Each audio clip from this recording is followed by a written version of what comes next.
দিল্লির যন্তর মন্তরে আজকে সকাল থেকে আবারও জনমানুষের সমাগম শুরু হয়েছে।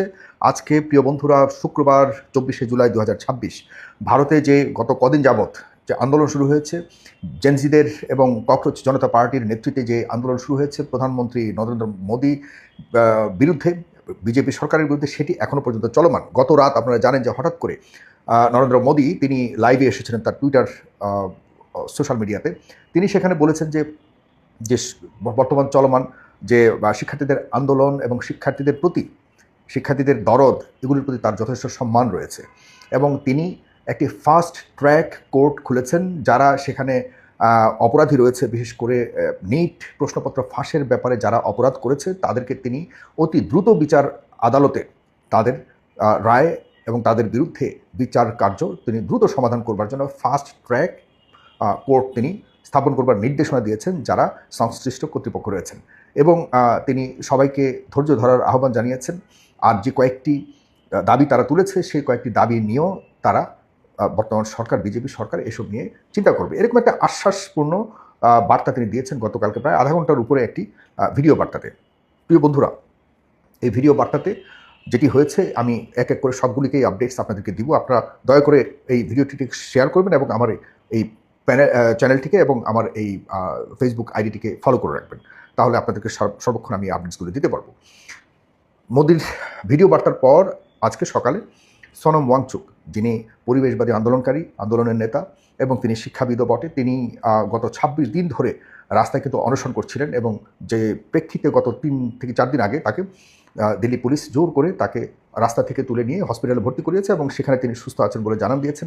আজকে সকালে তিনি বিজেপির প্রতি অনেকটাই আস্থা জ্ঞাপন করে এবং প্রধানমন্ত্রী নরেন্দ্র মোদীর বক্তব্যের উপর আস্থা জ্ঞাপন করে তিনি তার অনশন ভেঙেছেন।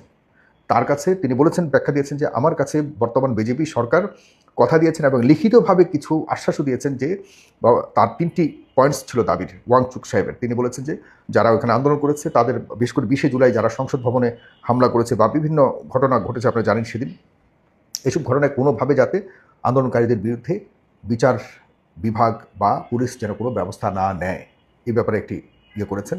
এবং অন্যান্য আরও 2টি আশ্বাস, বিশেষ করে আগামী এই যে বর্ষা অধিবেশন শুরু হবে সংসদের, সেই অধিবেশনে এই বিষয়ে মানে শিক্ষার যে অবনতি হয়েছে সারা ভারতে, এইসব বিষয় নিয়ে তারা আলোচনা করবেন, বিরোধী দলকেও আলোচনার মধ্যে রাখবেন এবং এ নিয়ে মোটামুটি একটা পুরো সংসদে দীর্ঘক্ষণ আলোচনার একটা ব্যবস্থা রাখবেন, এই ধরনের একটি আশ্বাসও দিয়েছেন যেটি দাবির মধ্যে ছিল। এইসব দাবি মানবে বলেই মোটামুটি আশ্বাস দেওয়ার পর তিনি অনশন ভেঙেছেন।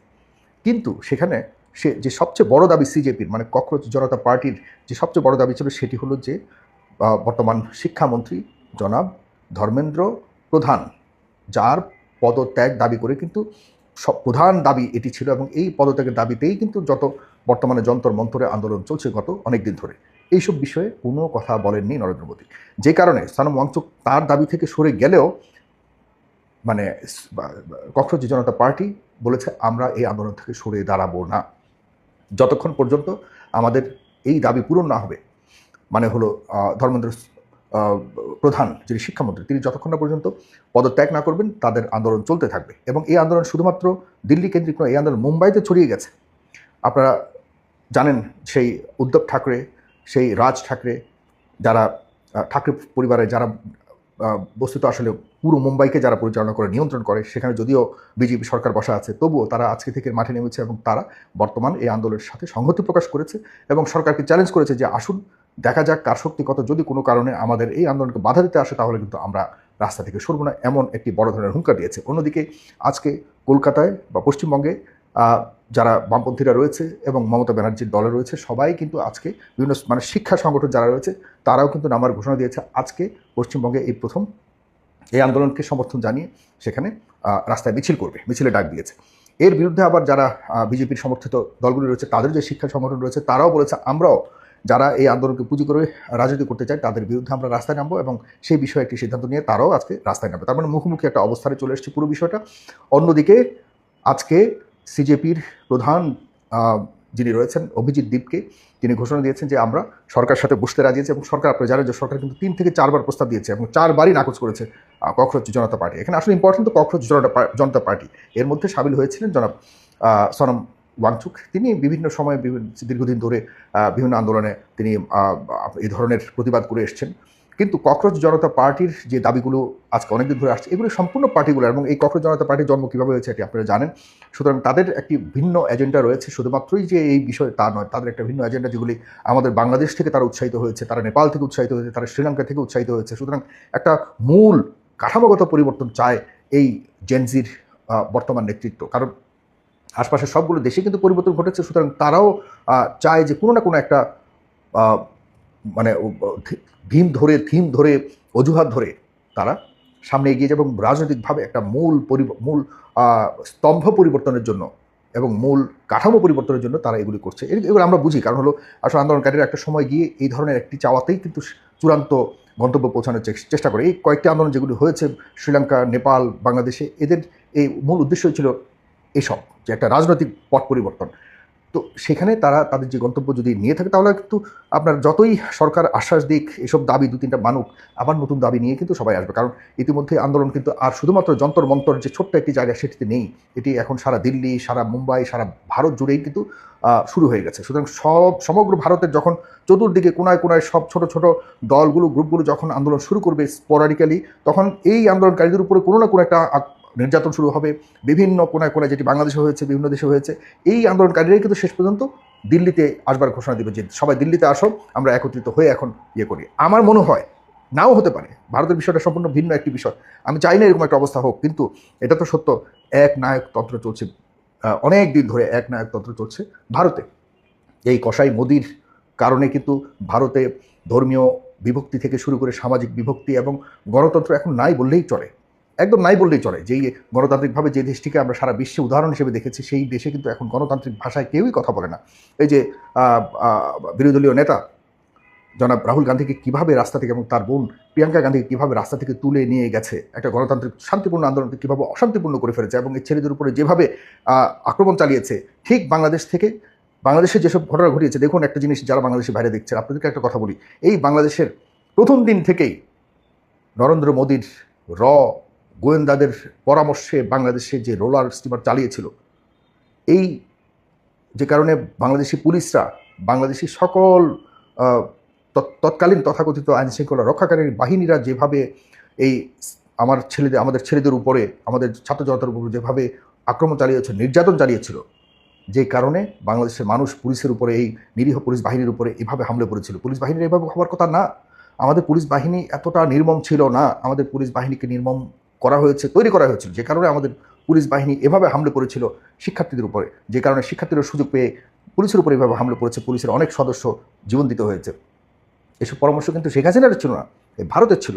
ভারতের পরামর্শ অনুযায়ী শেখ হাসিনা শুধু বাস্তবায়ন করেছে।